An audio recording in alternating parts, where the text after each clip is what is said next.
Michel Foufoury est donc sociologue à l'UPEC et il est l'auteur d'un ouvrage très important, La co-construction, une alternative managériale auprès de l'EHESP. Merci beaucoup, Michel.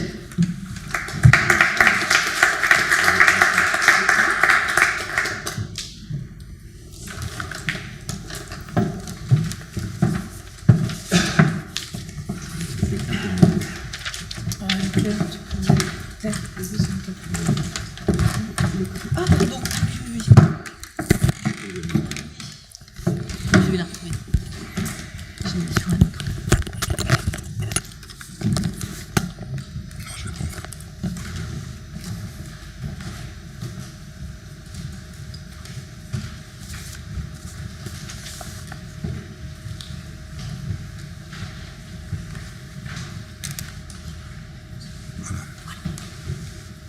Bonjour à tous et à toutes.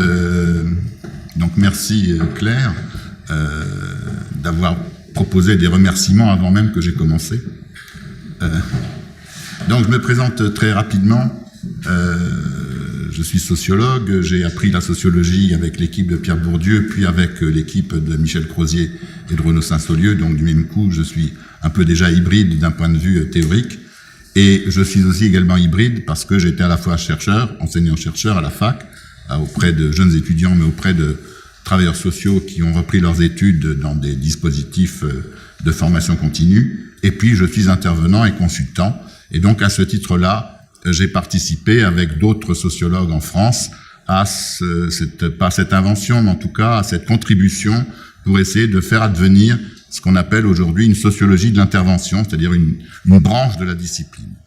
Donc, et dans, évidemment, cette discipline, la sociologie de l'intervention, la question de la co-construction est première, c'est véritablement une alternative à des conceptions plutôt classiques. Et cette réflexion sur la co-construction, j'ai dû la commencer dans les années 95, timidement, et puis progressivement, je l'ai développée un peu à droite et à gauche. Alors, j'ai essayé de dire ce qu'est l'esprit de la communication. Vous voyez que j'ai intitulé le titre de la communication « Exploration d'un concept ». Effectivement, donc c'est une exploration, cela veut dire contribuer à une meilleure connaissance de l'ensemble des dimensions et de l'ensemble des problèmes qui sont liés à ce concept.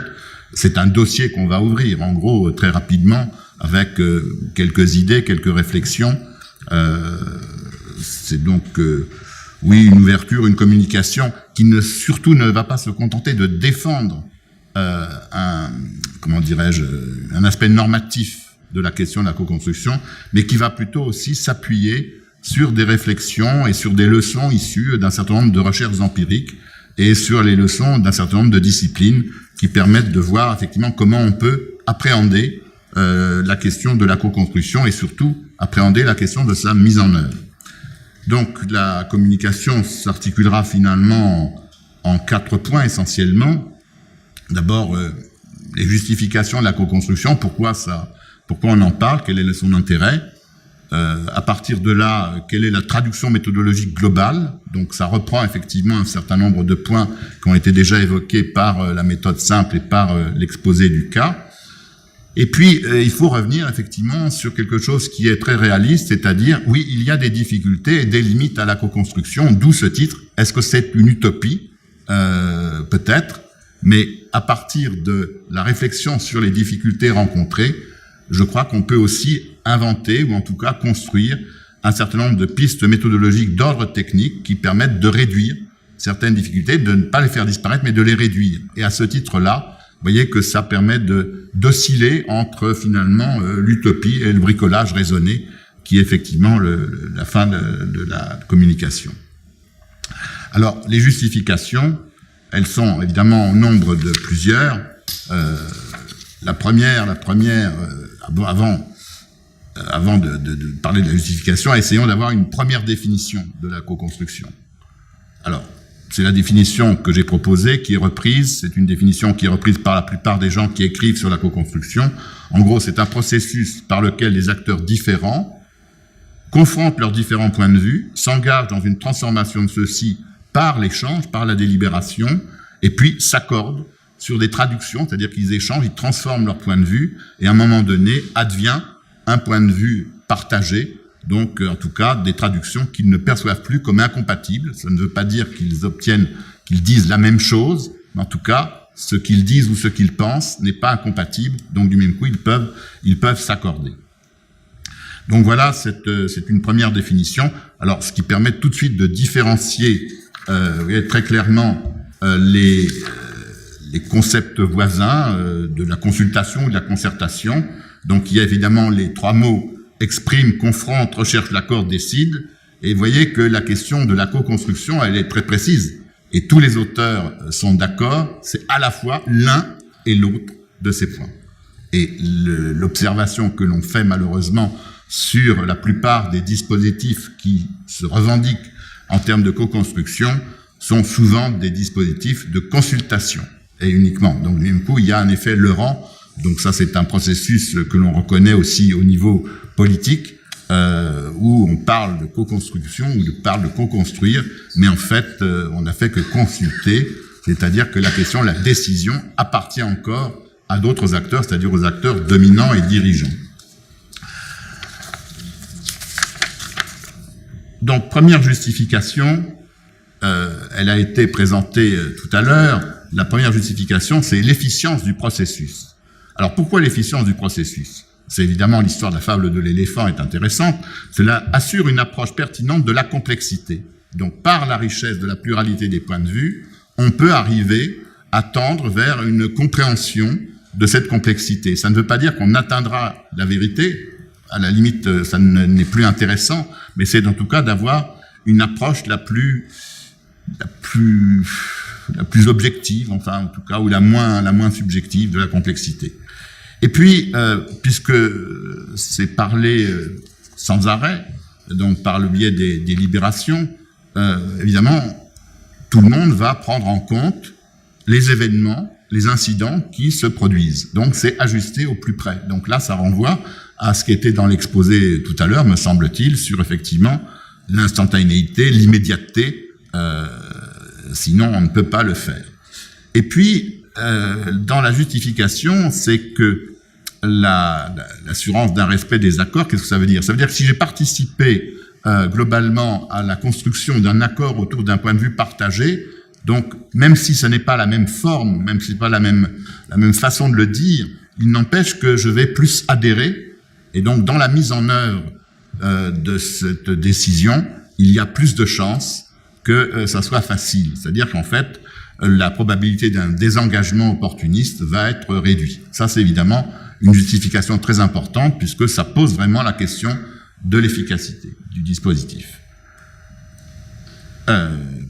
L'autre justification, c'est la co-construction permet de produire des savoirs inédits. Effectivement, la confrontation des points de vue, la prise en compte de la multitude des points de vue va effectivement permettre de construire des savoirs inédits. Alors là, on est dans le monde de la recherche dite collaborative, c'est typique, donc, et aujourd'hui, ça s'est de plus en plus développé, et cette recherche collaborative, vous en avez un exemple très connu, je pense que la plupart d'entre vous le connaissent, c'est l'exemple de la recherche sur qui s'est fait à la Pitié-Salpêtrière, non pardon,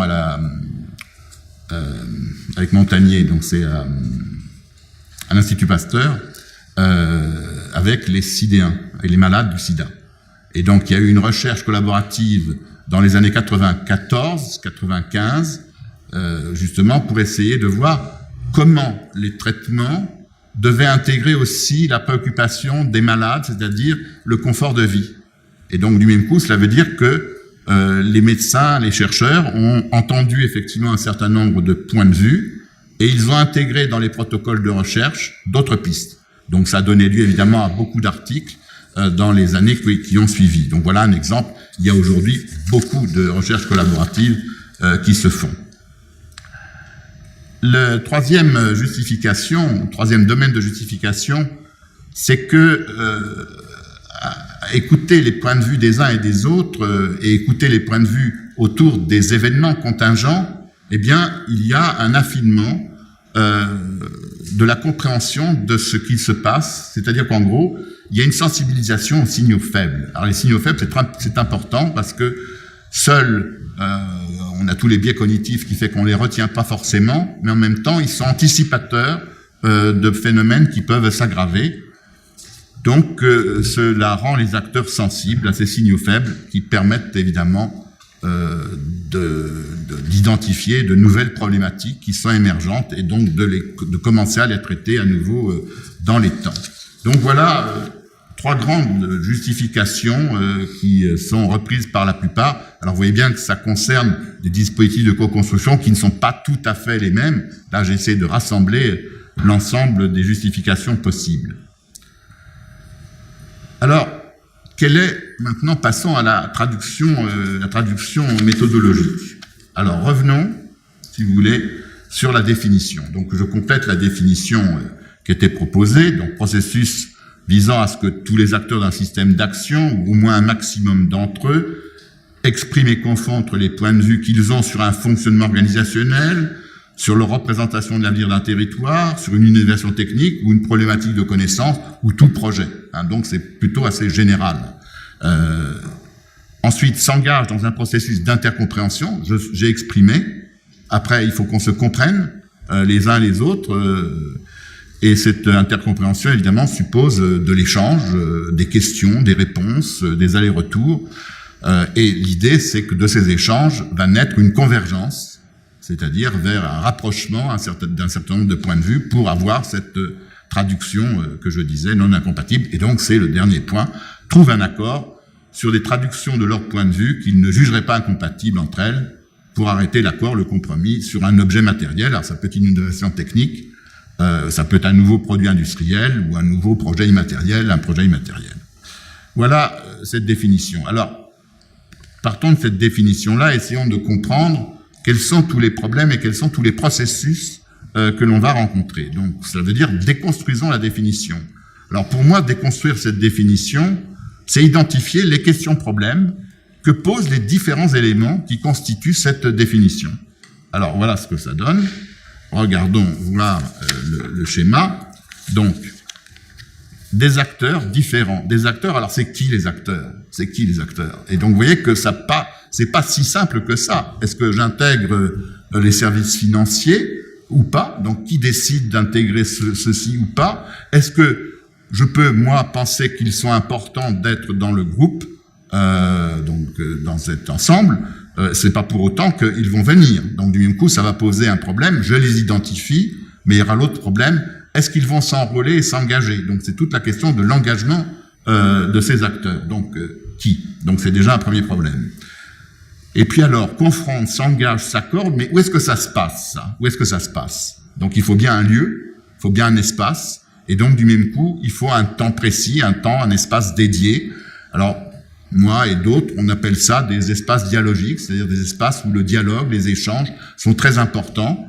Et donc, ce sont des espaces qui vont s'inscrire dans le temps. Ça n'est pas 2 heures qui vont suffire pour arriver à exprimer, se comprendre et puis trouver un accord. Donc, c'est évidemment construire un dispositif avec cet espace dédié. Alors après, à nouveau, confronte, s'engage, s'accorde. Ben, comment ça se passe? Comment on fait? Donc, on voit bien que là, on a besoin d'un certain nombre de règles. On a besoin de facilitation technique, de facilitation. Est-ce qu'il faut un facilitateur, d'ailleurs, c'est-à-dire quelqu'un d'extérieur qui va permettre de faciliter l'expression, de faciliter la convergence? Vous voyez que ça pose tous ces problèmes. Donc voilà, en fait, voilà ce qu'on peut dire. Donc du même coup, à partir de là, le premier des problèmes, c'est d'instaurer le dispositif. Alors d'instaurer le dispositif, vous voyez que on pourrait dire qu'il y a 3 conditions dans l'instauration du dispositif. Il y a des conditions de participation, c'est-à-dire qu'il faut permettre l'engagement de tous les acteurs concernés. Mais c'est permettre l'engagement. C'est pas parce que je pense que ces acteurs-là sont nécessaires pour cet espace dialogique qu'ils y seront. Il y a des acteurs qui peuvent penser qu'ils n'ont aucun intérêt à être dedans. Donc comment vont-ils avoir cet intérêt? Comment peut-on penser l'engagement? Donc des conditions de participation. Le deuxième point, c'est les conditions d'argumentation. c'est de permettre à chacun de pouvoir argumenter, de pouvoir construire son argumentation, de pouvoir l'affronter aux autres. Alors vous voyez que c'est pas simple déjà d'argumenter, c'est pas simple de se confronter dans des conflits d'argumentation. Et puis le troisième point, les conditions de délibération, c'est permettre à chaque acteur de s'engager dans un processus délibératif qui suppose effectivement ou qui appelle le lâcher-prise, c'est-à-dire qui appelle l'acceptation de la transformation du point de vue initial que l'on défend. Or, ceci, là encore, ne va pas de soi. Donc, après, vous voyez bien que j'ai tous les problèmes, je vais évidemment pas tous les citer, pas tous les passer en revue, mais on a l'enrôlement des acteurs, je viens d'en parler, la facilitation d'expression des points de vue, la formalisation des réflexions, faut-il qu'il y ait des écrits ou pas, faut-il qu'il y ait des textes, des écrits martyrs, faut-il que ces écrits nous permettent de faire des allers-retours entre des temps différenciés. Donc vous voyez qu'on a tous ces problèmes et jusqu'à la fin qui est la convergence et puis la question de la décision. Donc c'est au moins 7 problèmes sur lesquels effectivement il faut réfléchir et sur lesquels il faut trouver effectivement un certain nombre de règles, en tout cas un certain nombre de conditions nécessaires. Mais les conditions nécessaires, ça veut dire pas suffisantes. Autrement dit, je ne saurais pas si je parviendrai à co-construire réellement. Mais je sais qu'il y a, derrière ces dispositifs-là, il y a un certain nombre de conditions à créer. Alors, troisième point, difficulté et limite de la co-construction. Donc la co-construction, est-ce que c'est une utopie? Alors pourquoi poser cette question-là? Pourquoi poser cette question-là? Parce que si je reviens sur la définition que je posais,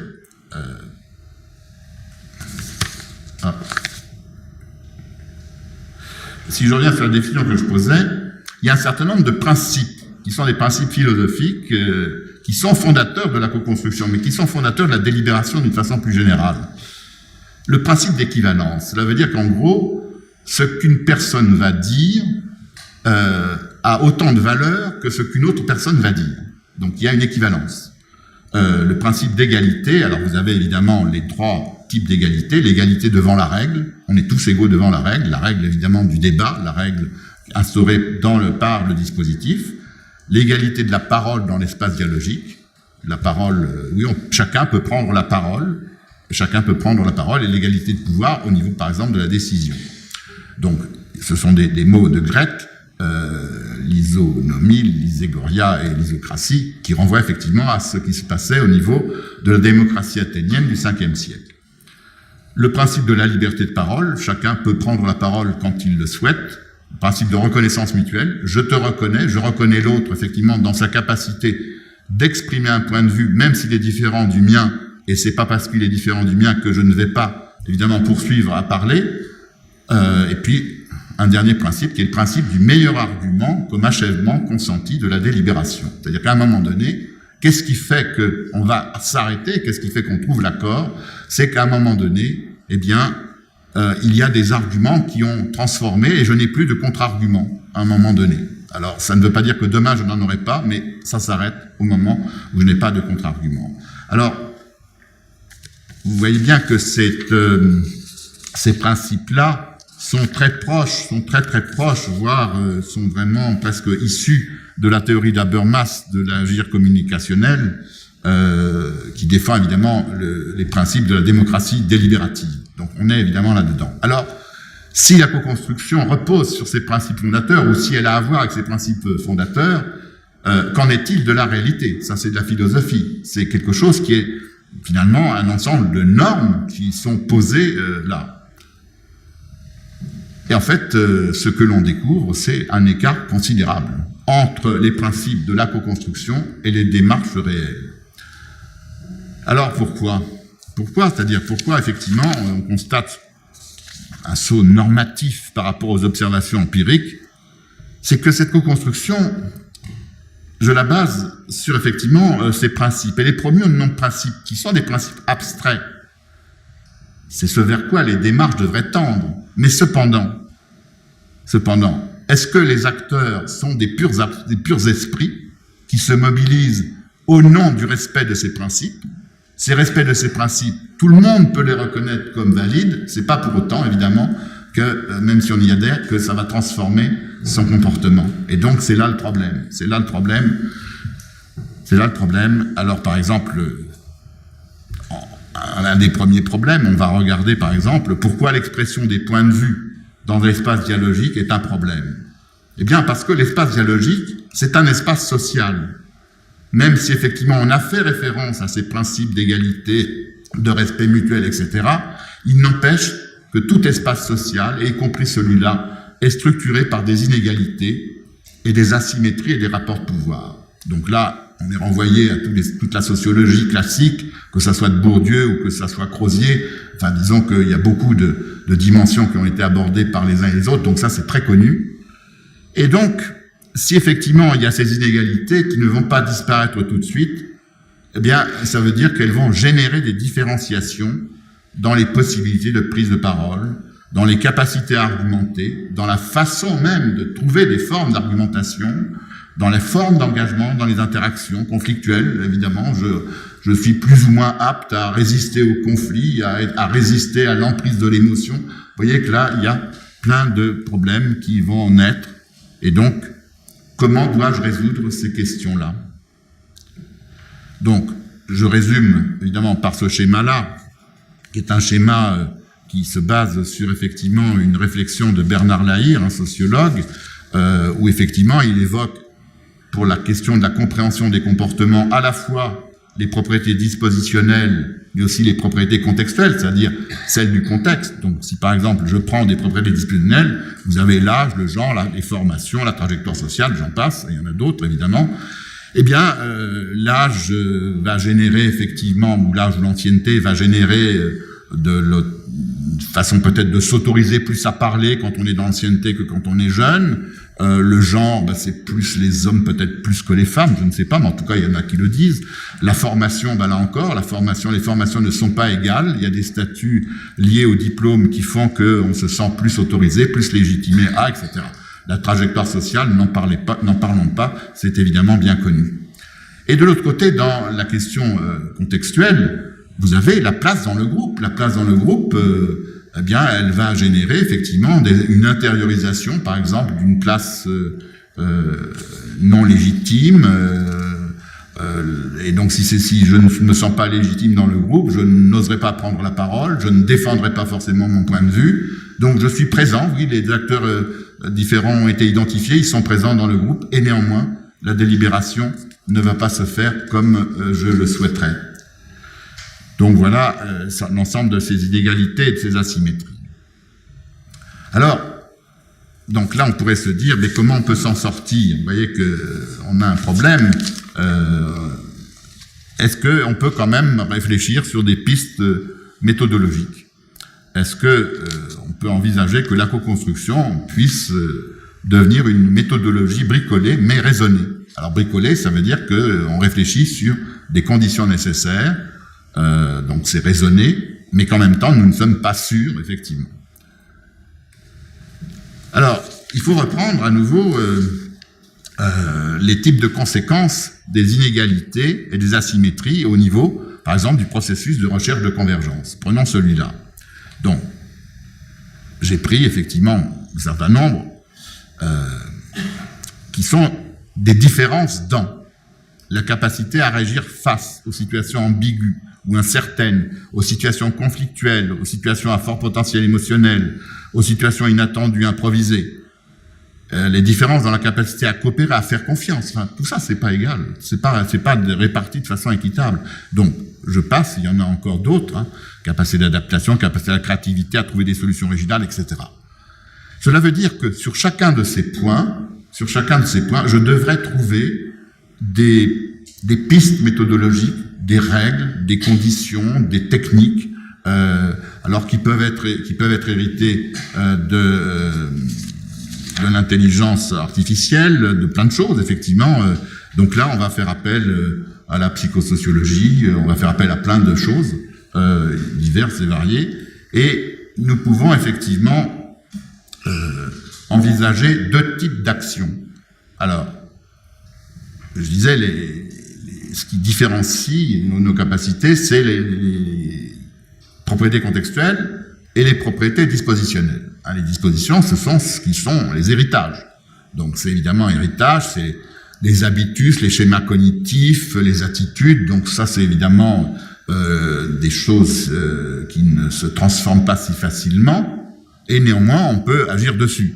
Alors agir dessus, ça veut dire qu'on peut essayer de penser qu'on va construire un certain nombre d'exercices qui vont modifier la personne. Donc ça peut, la plupart du temps, des mises en situation ludiques individuelles, en petits groupes ou en grands groupes, ce sont des petits exercices qui visent à modifier un certain nombre de consciences des individus et de certaines de leurs attitudes. Ça, on peut le faire. Mais c'est très long.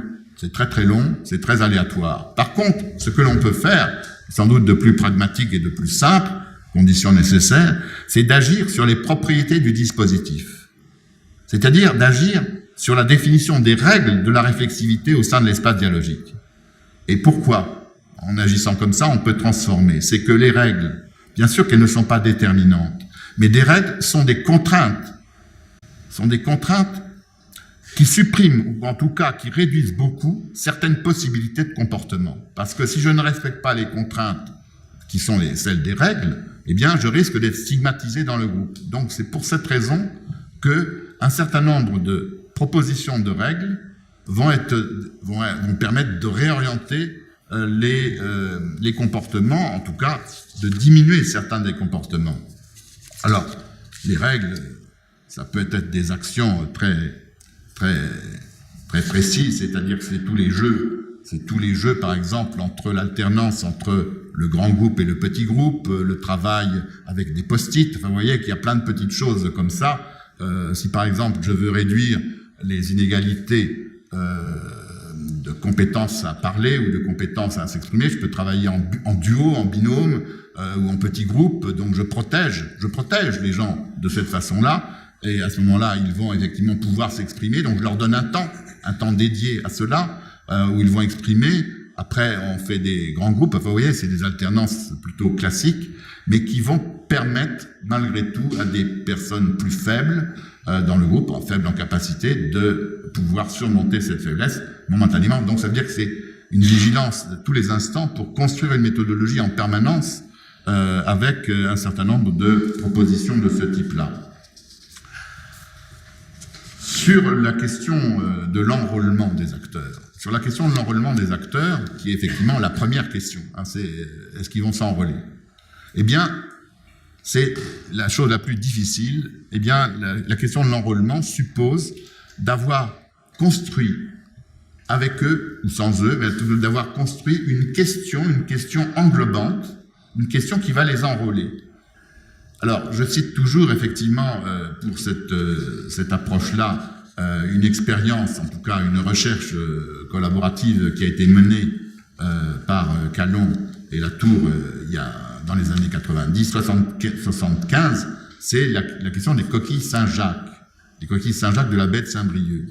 Alors, rapidement, dans cette période-là, les coquilles Saint-Jacques de la baie de Saint-Brieuc étaient en surpêche, donc il y avait évidemment automatiquement un risque d'épuisement. Donc ça, évidemment, ça mettait mal les marins-pêcheurs, ça mettait mal les pouvoirs publics, etc.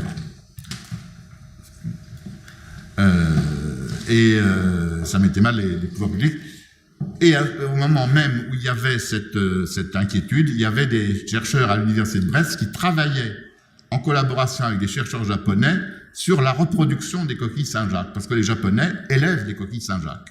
Et donc, du même coup, pourquoi on ne procéderait pas à l'élevage des coquilles Saint-Jacques dans la baie de Saint-Brieuc? Et donc, la question, à un moment donné, qui s'est formulée, c'est comment se reproduisent les coquilles Saint-Jacques dans la baie de Saint-Brieuc? Et vous voyez que c'était une question toute simple, et comment aider la reproduction des coquilles Saint-Jacques? Et tout le monde était d'accord à ce moment-là. Les marins-pêcheurs, ils pensaient que c'était très important, parce que sinon, c'était l'interdiction de la pêche, etc. Donc, ils se sont enrôlés là-dedans. Donc, il faut trouver, évidemment, il faut être assez créatif pour cela. Donc, conclusion. La conclusion, elle est simple, vous voyez, renoncement à une vision idéalisée de la co-construction, mais ça ne veut pas pour autant dire qu'il ne faut pas croire que la co-construction ne va pas apporter quelque chose de supplémentaire. Donc, considération générale, c'est un processus complexe, aléatoire, contingent. Son aboutissement, c'est inconstruit, c'est-à-dire que s'il est créé par l'ensemble des acteurs de ce groupe, il ne peut pas être défini a priori, Et donc, vous voyez qu'à ce moment-là, je proposerais presque une définition qui est simple. La co-construction est un processus finalisé, je veux une fin, mais en fait, il n'y a pas de fin explicite définie a priori. Quelque chose va s'inventer. Personne ne peut le définir a priori. Et pour terminer, je vais vous présenter une représentation possible de la co-construction qui est en décalage par rapport au premier PowerPoint que vous avez dû voir avec l'emboîtement du puzzle. Voilà ce que c'est que la co-construction. C'est un plat de nouilles. Donc, il y a des idées différentes, vous voyez, il y a du vert, du rouge, du bleu. Au départ, c'est assez complexe. Il y a, la délibération. Et puis, là, ça se passe relativement bien parce qu'il y a une convergence. Mais ça peut ne pas être tout à fait comme ça. Mais en tout cas, l'esprit de la co-construction, c'est plutôt cette image-là. Évidemment, c'est pas une belle image, mais c'est certainement plus réaliste. Je vous remercie.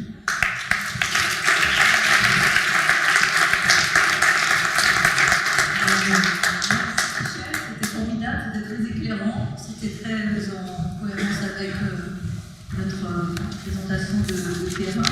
Peut-être des questions émergent d'emblée. Enfin, c'est vrai que le commentaire, l'enrôlement est vraiment difficile. C'est vrai dans notre expérience, on va voir certaines personnes qu'on aimerait avoir. C'est bien difficile de faire venir des personnes. Et ce qu'on observe aussi peut-être dans la question des ressources humaines, ça serait intéressant de travailler avec les personnes qui ont envie de venir aussi.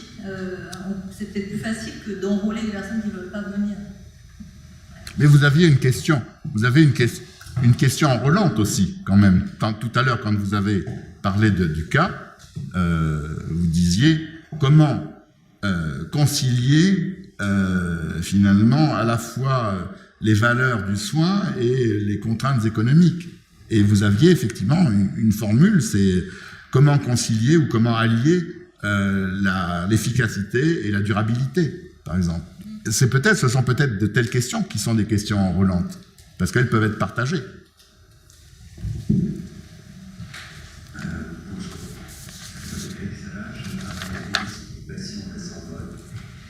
J'ai une question parce que l'ensemble de ma promo cette année a un sujet sur le virage ambulatoire et la coordination des soins territoriaux qui devrait être confiée à ce qu'on appelle des PTA, des plateformes territoriales d'appui, ou des DAC, des dispositifs d'appui à la coordination. Alors, ces jeunes choses ne mettent pas en gros humain.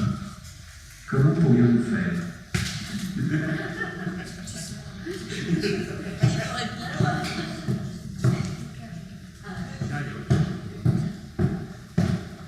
ne sais pas si vous voulez juste quelques réflexions comme ça.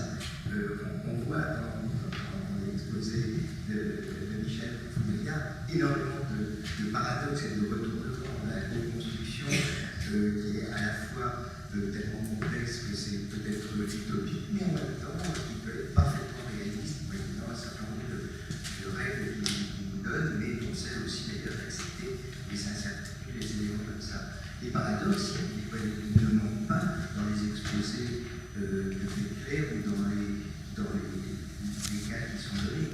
Peuvent appeler les méthodes simples une méthode qui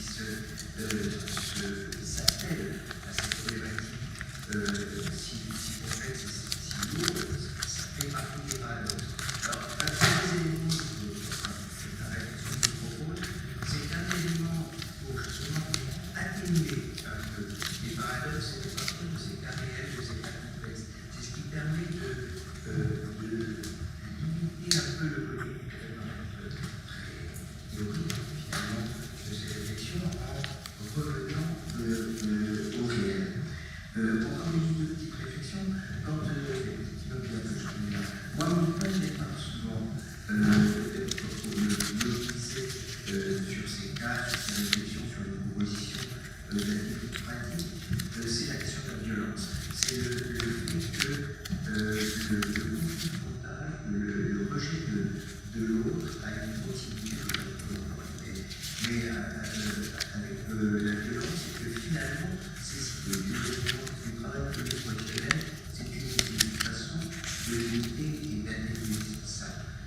aussi accepter à ce moment-là qu'il y a aussi pas une pirouette, mais que quand Claire parle de la décision juste, il va falloir y mettre des guillemets parce que la décision juste ne peut pas être complètement consensuelle, c'est sûr.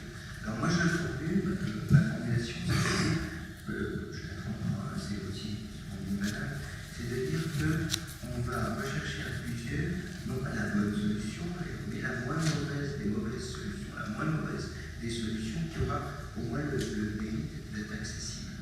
Ça peut paraître défaitiste, mais en même temps, souvent, c'est plutôt fédérateur dans le groupe. Et l'échange permet parfois de dégager une problématique dominante. Vous avez entendu aussi dans ce qu'a dit Claire, ce qu'a dit Clarence, cette idée de la charge mentale, c'est-à-dire, voilà, si on ne prend pas cette décision pour cette manière-là, mais c'est pas possible, je ne fais pas tout ce qui serait possible pour le faire. Ce genre d'élément paralyse un soignant isolé. À plusieurs, ça peut s'atténuer et on peut retrouver, là aussi paradoxalement, l'idée de la simplicité. Parce que, en entier va dire, oui, finalement, on retrouve quelque chose d'accessible, presque banal. Dans la méthode simple, l'idée de la précocité de l'intervention, oui, je m'arrête. Dans le cas qui a été présenté de cette patiente à l'histoire dramatique, cette jeune femme où le groupe de Saint-Louis lui propose finalement d'accepter cette solution palliative, douloureuse, mais voilà, la patiente n'adhère pas immédiatement. Elle va prendre un autre avis, ce qui est totalement son droit. On peut dire qu'elle n'a pas été convaincue, mais c'est surtout que manifestement, les autres équipes, que ce soit celle de Pissette ou celle d'Ambroise Paré, n'ont pas non plus considéré qu'il y a pu avoir une réflexion par les équipes de Saint-Louis. Ils se sont dit, bon, ils ne sont pas faits, ils ont rejeté, ou je sais pas. Donc, ils limitaient encore la chance de pouvoir convaincre la patiente pour lui dire quelque chose de douloureux, mais quand même qui pourrait être de son intérêt bien compris. Je termine sur un élément pratique qui fait partie de la méthode simple aussi, qui est de ce travail est d'une telle richesse aussi. Quand le groupe se réunit et travaille comme ça vous a été illustré rapidement, mais dans ces présentations, il est très important, ça aussi je n'invente pas, d'en garder une trace écrite, parce que écrire ce qui ont été les éléments essentiels qu'on a analysés de la proposition qui a été faite, ça peut donner une chance, ça ne marchera pas à tous les coups, mais ça peut donner une chance que justement d'autres puissent s'en servir, l'utiliser, que ça ne soit pas mort, que ce ne soit pas un endroit soit remplacé par un autre endroit, un avis par un autre avis. Quelqu'un veut réagir?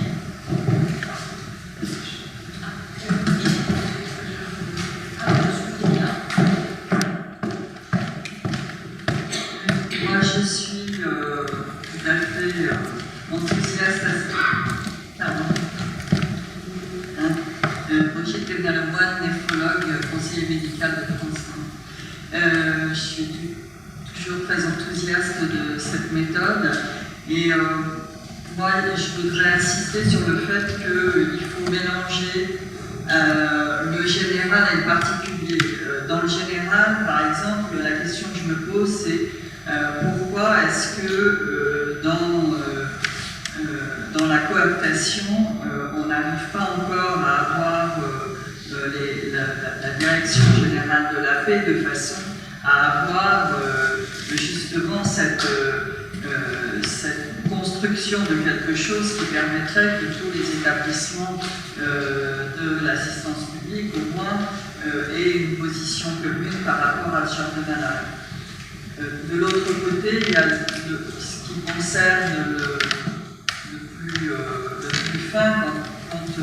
parlait des DAC, je ne sais pas quoi, là, on voit bien que, ayant fait pas mal de planification sanitaire, on voit bien que les grosses machines, bon, c'est peut-être utile à un moment, mais ce qu'il faut pour ce genre d'activité, c'est une personne qui vraiment fasse la coordination. Et on voit bien que dans certains établissements privés qui, du fait de leur fonctionnement plus autonome, ont pu installer une coordination faite par quelqu'un, on voit que ça marche parce qu'à ce moment-là, les relations sont interpersonnelles et ça fonctionne. Alors que quand c'est une machine où les gens sont là, pas là, concernés, pas concernés, on voit qu'on met beaucoup d'énergie, beaucoup d'argent, et ça ne sert pas forcément à grand chose. C'est la question des interfaces, c'est vrai que plus on multiplie les interfaces, plus c'est compliqué, et c'est vrai que la proposition, c'est l'intégration. Oui, Michel. Oui, je remis une réponse sur plein de points, en tout cas. Donc, sur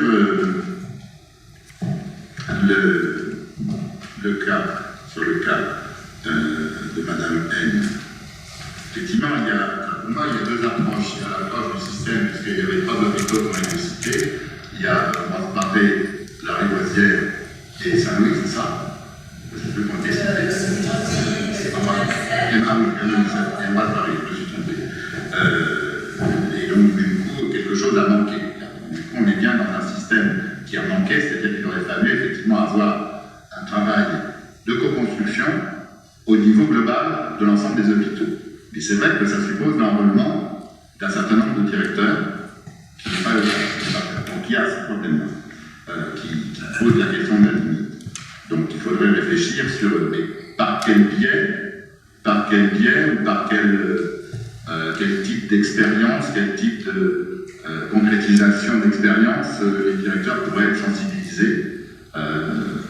Et puis il y a Madame N. Alors moi, je ne sais pas, j'ai entendu, j'ai écouté très attentivement votre exposé, et je me suis dit, mais finalement, cette personne n'a pas participé à la co-construction de son diagnostic. Elle a été informée, et que donc, du même coup, l'information a été peut-être un choc, ce qui fait qu'elle n'a pas eu le temps de l'expérimenter, de l'apprendre, enfin de faire avec quelque chose. Donc moi, je me dirais que c'est tout le problème du rapport des patients et des dispositifs, comment ils s'intègrent ou pas. Et donc la question de la médecine d'aujourd'hui pose ce point de vue-là. Enfin, voilà, ça c'est un... C'est vrai qu'on pense qu'on l'a appris de la meilleure façon, c'est-à-dire déjà on lui parle en général. C'est pas une critique, hein, c'est pas une critique, c'est effectivement une remarque. Et vous avez raison, il y a la temporalité qui est importante, parce qu'on vient avec un espoir, et c'est pas une session comme ça que, même si l'information elle est parfaite, on va... Pardon, mais si ça lui avait été effectivement dans les autres établissements où c'est présenté, alors il y a une cohérence dans la prise en charge des établissements et dans l'accompagnement et l'intégration de ce soin. Sylvie, alors évidemment, j'ai eu un peu d'impatience à parler là parce que, à travers ce que vous avez dit, monsieur, ce que j'ai entendu ici et là, et ce que vous avez très intelligemment raconté, c'est la question du statut de la parole qui est en question. Et autant qu'on s'est dicté par ce que j'appelle, parce que je ne suis pas la seule à appeler, la novlangue administrative, ça n'a aucun sens, c'est plaisir à tout le monde, autant à partir du moment où ça vient du terrain, il y a quelque chose qui va d'ailleurs être limite de la méthode, c'est-à-dire qu'il faut à chaque fois qu'il y ait une claire ou quelque chose comme ça, qui fasse vivre la méthode. Ça peut s'appeler autrement, d'ailleurs, ça a plus d'importance, mais il faut qu'il y ait cette incarnation et qui touche aussi à la question de la parole. Alors, ça va très loin, parce que dans ce que vous dites, moi, ce que j'aime beaucoup, c'est finalement le petit bol de nouilles, là, hein, parce qu'il se passe toujours des choses dans ces réunions imprévues qui ont à voir avec ce qui de surcroît, ce qui n'était pas prévu. Ce qui est apparu pour moi, écoutez, ces deux confrontations de patients, celle-ci, celle que tu as évoquée tout à l'heure, et bien d'autres, c'est tout de même la question des tabous pour tous, qui est la question de la mort. Et donc, c'est tout de suite ce que vous avez reconnu, monsieur, en disant, mais comment être informé, alors chacun partage. Mais c'est la question, finalement, qu'est-ce qu'on fait de la question de la mort? Il se trouve que récemment, j'ai parlé assez longuement avec une infirmière qui travaille beaucoup au Maroc, dans le pays maghrébin, et qui va expliquer comment les médecins là-bas ne disent pas à quelqu'un, c'est un interdit fondamental religieux, ne parlent pas de la mort à venir, ils disent à la décennie. Et en même temps, la mort est après ce qu'on m'a dit, hein, je pense que c'est la question d'anthropologie du rapport à la mort. Et en même temps, tout le monde voit bien que la mort est en train d'arriver, et donc elle est plusieurs fois soumise à cette question. Trouve-moi une place, je vais en France. C'est des versets pour échapper à la fois à la question du non-dit de la mort, mais en même temps tout le monde le sait, et je vais venir en France parce que là-bas c'est gratuit, et là-bas on va me soigner, on va me guérir de la mort. Il y a une dimension quasi magique. Donc c'est pas que la question de l'information, c'est que nous-mêmes on a à savoir ce qui se passe, parce qu'on a travaillé avec des imams dans les hôpitaux, enfin, il y a tout un travail, mais ça vient à force d'entendre des gens et des situations. Donc ce que je trouve très bien dans tout ce que vous définissez, avec beaucoup de modestie, c'est ça. Qu'est-ce qui va nous rester de tout ça? Eh ben, c'est l'engagement par la parole, et puis voilà, moi qui prends la parole, vous tous, et puis au bout du compte, on ne sait pas bien ce que ça va donner dans le plat de nuit, mais superbement quelque chose de très très bien. Je suis Dr Trétou, je suis médecin coordonnateur de l'Office des migrations de l'OFI. Donc moi je me retrouve assez dans beaucoup de choses de synthèse qui ont été dites aujourd'hui. Merci de votre invitation. Donc nous on a pris en charge la procédure étranger malade justement pour les personnes étrangères qui sont en France depuis janvier 2017. Donc ça va faire 3 ans, on a un peu plus de maintenant 3 ans. C'est une procédure qui est du ministère de la Santé jusqu'à moi, maintenant que vous le savez, qui dépend de l'OFI. Donc on travaille avec la PAS sur 2 procédures, en fait, sur les vulnérabilités des demandeurs d'asile. Donc les médecins coordonnateurs de zone, ils sont 13 sur toute la France, donnent un avis au service asile de l'OFI pour pouvoir être hébergés rapidement. Donc j'ai eu des dossiers effectivement de personnes qui sont sous dialyse, puisqu'il y avait un néphrologue qui n'était pas hébergé. Sachez que vous pouvez saisir les médecins coordonnateurs de zone pour que ces personnes soient prioritairement hébergées. Et donc on a pris la procédure étranger malade, donc qui est juste 2 minutes pour dire qu'elle est collégiale. Justement, puisqu'on parlait de ça, on est justement, et le groupe est petit, puisqu'il n'y a que 94 médecins sur toute la France, ce qui fait qu'on peut se parler assez facilement. Et voilà, la collégialité, on la connaît. 5 médecins pour gérer un dossier. Donc il n'y a plus de médecins grecs. Je ne fais pas la promotion de la procédure, mais pour vous dire la complexité du législateur. Donc voilà. Peut-être aussi pour dire que nous, on a envie de plaider pour plus de collégialité dans ces situations complexes. Situation complexe pour arriver à un avis en 3 mois. Voilà. Oui, donc l'avis c'est important. Voilà. Et d'où l'intérêt de la communication, y compris avec les hospitaliers qui nous remplissent les documents. Une collègue de face de Saint-Antoine. Merci. Désolée, je suis arrivée en retard, mais je pense que ce que Bertie disait, ce qui est important, c'est la traçabilité. Parce que si cette traçabilité n'apparaît pas et qu'il n'y ait pas de cohérence des différents partenaires, parce qu'on est multi-partenaires, on est multi-professionnels, c'est ça qui va dévoyer le système, c'est ça qui va être mis à mal.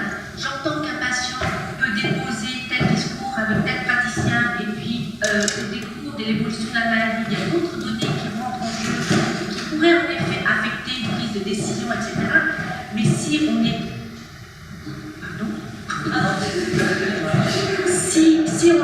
Si cette transmission d'informations sur des situations complexes n'est pas collégiale, ça peut en fait amener à des situations burlesques et mettre à mal les professionnels. Voilà, parce que ça, sur le terrain, je pense qu'on a tous été confrontés à ça. On a tous été confrontés avec des patients qui nous disent « Mais pourquoi vous me faites ça de là-bas au sein ?» Voilà, ça met aussi en exergue de la souffrance des professionnels comme des patients. Je crois que la traçabilité est importante. Bien sûr, cette traçabilité, elle va être au travers d'un outil qui doit être visible, accessible, connu des différents professionnels. C'est ça aussi la difficulté dans les grands établissements de santé. Oui, bonjour, moi je suis pédopsychiatre et depuis que vous avez commencé votre exposé, je suis comme madame, là à avoir un peu plié en terme, parce que ça correspond à tellement de choses, du développement de la co-construction et de ce que les enfants apprennent ou on a à leur apprendre, parce qu'il faut que ce soit pas si inné que ça, justement, à pouvoir prendre le point de vue de l'autre et rentrer dans cette communication à deux. Alors, ce qu'on m'a appris, nous, les pédopsychiatres, ce qui me paraissait important, c'est que ça peut se faire que dans un vrai climat de confiance. Et là, je pense que c'est une notion vraiment fondamentale, c'est qu'on ne peut co-construire alors que dans l'engagement, dans le respect, dans l'horizontalité, dans tout ce que vous avez cité. D'ailleurs, je vous remercie parce que je suis impressionnée par votre travail. C'est vraiment, voilà. Mais ça peut se faire que si tout le monde a confiance, s'il y a quelque chose sur lequel on peut s'appuyer, et je pense qu'en ce moment, si on a tous des difficultés à l'hôpital, c'est entre autres parce que cette confiance de base qui remonte, alors le micro, le méso et le macro est très entamé, et que si, pour le coup, on pouvait collaborer avec nos directions qui seraient transparentes dans quelque chose dont on sait très bien que ça dépend des ministères, je pense qu'on pourrait beaucoup avancer. Avant de laisser la parole à Philippe, juste peut-être présenter Sophie Lignot, qui est avocate. Rejman Lignot, qui est avocate et qui a coécrit un livre sur le voyage au cœur de la souffrance en lien avec un psychiatre. Et justement, pour dire que cette méthode simple, cette co-construction, c'est opérant dans d'autres situations. Et en lien aussi avec le soin. Oui, bonsoir. Donc, écoutez, déjà, je trouve que la méthode dont Claire Georges a parlé, absolument, moi, me parle énormément, puisque c'est la méthode qu'on utilise quand on a un dossier, notamment en droit du travail. Bon, le P pluridisciplinaire, c'est ce que je prône depuis de nombreux mois, et c'est de nombreuses années. Et c'est ce qui m'a amené, entre autres, effectivement, dans les situations de burn-out, de harcèlement dont je suis en charge, à vouloir mettre en place cette pluridisciplinarité, notamment avec des médecins psychiatres. Pourquoi? Parce que ça fait une dizaine d'années, effectivement, que j'ai des médecins, après j'ai des médecins, et tous horizons, je vous rassure, parce que le burn-out, comme vous le savez, affecte n'importe qui de la population. Et je voyais donc ces gens arriver effectivement à mon cabinet, en pleurs, détruits, etc. Et donc, il était évident pour moi qu'il fallait les accompagner de manière pluridisciplinaire et évidemment avec l'aide de psychiatres, chacun étant dans un rapport de confiance qui est évident et qui est inhérent aussi à ma profession, chacun respectant évidemment son secret professionnel, parce qu'il n'y a pas lieu de dévoyer, mais le but étant d'aider ces personnes à sortir du tunnel. Donc c'est une méthode qui me paraît absolument fondamentale et qui d'ailleurs pourrait être enseignée aussi à destination des avocats et de tous les corps de métier, vraiment, parce que je la trouve absolument fascinante. De la même manière que la construction est absolument passionnante, et on retrouve, si je ne dis pas d'erreur, mais je vais être trop triste si j'en dis, on retrouve les éléments de la construction en fait, dans les outils de la médiation qu'on utilise aussi pour accompagner aussi bien dans les situations pour éviter un conflit, parce que le but c'est d'éviter les escalades conflictuelles, que également des outils pour accompagner soit des patients pour les médecins, soit également des clients. Voilà. Donc voilà ce que j'avais à dire. Michel, je voudrais revenir sur deux points. Sur la question de la traçabilité, c'est-à-dire sur la question des traces. Parce qu'effectivement, les traces, là, il y avait deux idées qui peuvent être rapprochées aux traces. La trace comme instrument de la définition de la règle. Donc, en tout cas, vous repère, de la fait de la référence, elle inscrit quelque chose dans le temps, et donc on peut s'y référer, et donc, du coup, c'est connu de tout le monde. Mais la trace, c'est aussi ce qui permet d'engager un travail de co-construction. D'un temps à l'autre, la trace permet effectivement de se dire, est-ce que ce que l'on a fait la fois précédente, est-ce que c'est correct pour nous aujourd'hui? Est-ce que tout le monde est d'accord? Est-ce qu'on peut reconstruire quelque chose de plus? Et donc on peut, à partir des traces, enrichir, débattre, amender, et donc progressivement construire un texte. Finalement, la co-construction, me semble-t-il, c'est d'essayer quand même de co-construire des textes, finalement, c'est-à-dire des écrits. Et les écrits, c'est aussi, le passage par l'écrit, c'est aussi une expérience. Alors bien sûr que, là encore, il faut faire attention à la question de l'exclusion de ceux qui ne savent pas écrire ou qui n'écrivent pas ou qui n'écrivent mal. Donc du coup, il faut reprendre des processus qui vont intégrer des techniques qui vont protéger ces personnes-là. Donc il y a des possibilités là aussi. Par exemple, pour moi, c'était quelque chose que vous connaissez sans doute, c'est la question des techniques sur les écrits martyrs. Travailler sur des écrits martyrs. C'est-à-dire personne n'est auteur d'un écrit, mais tout le monde peut le critiquer. Et parce que personne n'est auteur, on peut reprendre l'écrit. Et donc, du coup, progressivement, d'un temps à l'autre, c'est-à-dire puisque la question de l'espace dialogique s'est inscrite dans le temps, avec donc des séances qui vont se reproduire, eh bien, progressivement, l'écrit va se déconstruire, se reconstruire, sans pour autant, effectivement, qu'il y ait des craintes de perdre la face. Évidemment, ça veut dire que ce sont des écrits sans auteur. Donc, est-ce que c'est un écrit qui est plutôt fait par un facilitateur externe ou par un acteur interne? Donc, c'est tout le débat aussi. Alors, sur l'autre point, sur effectivement la question du climat de confiance, je trouve que effectivement c'est important parce que la confiance, elle est au cœur, mais simplement la confiance ne se décrète pas. Donc, du même coup, me semble-t-il que la confiance, elle va se créer. Donc, elle se co-construit par, finalement, une mise en situation expérimentale où on travaille ensemble. Et donc, c'est au travers d'un travail qui va durer du temps qu'on va apprendre de l'autre, effectivement, qu'il est prévisible et qu'on peut lui faire confiance. Et si, effectivement, il n'y a pas ces mises au travail sur des objets concrets, eh bien, ça reste très abstrait. Et donc, du même coup, oui, je suis d'accord, parce que qui peut être contre l'idée qu'il ne faut pas de confiance? Qui peut être contre l'idée qu'il ne faut pas se respecter? Personne. Oui. Pour terminer, vous avez reçu le porte-clés. Vous trouverez une adresse email, c'est l'adresse de la base de Saint-Louis. Elle n'est pas encore tout à fait active, mais dans les prochains jours, elle sera.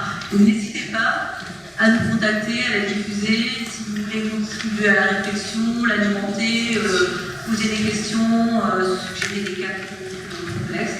Puis 2 dates à retenir. Ici, le 24 mars, il y aura un groupe de travail, un groupe de lecture et de réflexion sur le thème l'expérience du travail alliée sciences et performance.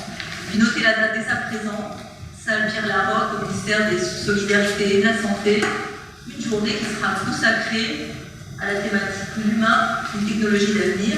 Donc rien n'est encore fait, donc tout est à construire. Et donc bienvenue dans cette dynamique de la construction et de la méthode simple.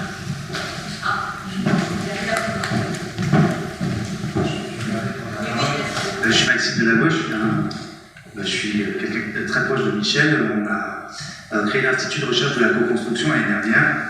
Je ne pensais pas nécessairement prendre la parole, mais maintenant c'est officiel depuis lundi. Il y aura les premières journées nationales de la co-construction, donc à la Sorbonne, dans un grand amphi de 450 places. Et voilà, donc, moi je représente l'Université Paris-Est aussi, le 27 mars, donc juste après les élections. Donc on sera justement dans un temps important où beaucoup de maires vont parler de la déconstruction. Donc voilà, donc bientôt ça va être diffusé sur les réseaux. On a eu l'information la semaine dernière. Donc je ne vais pas pu m'empêcher de le dire. Merci beaucoup.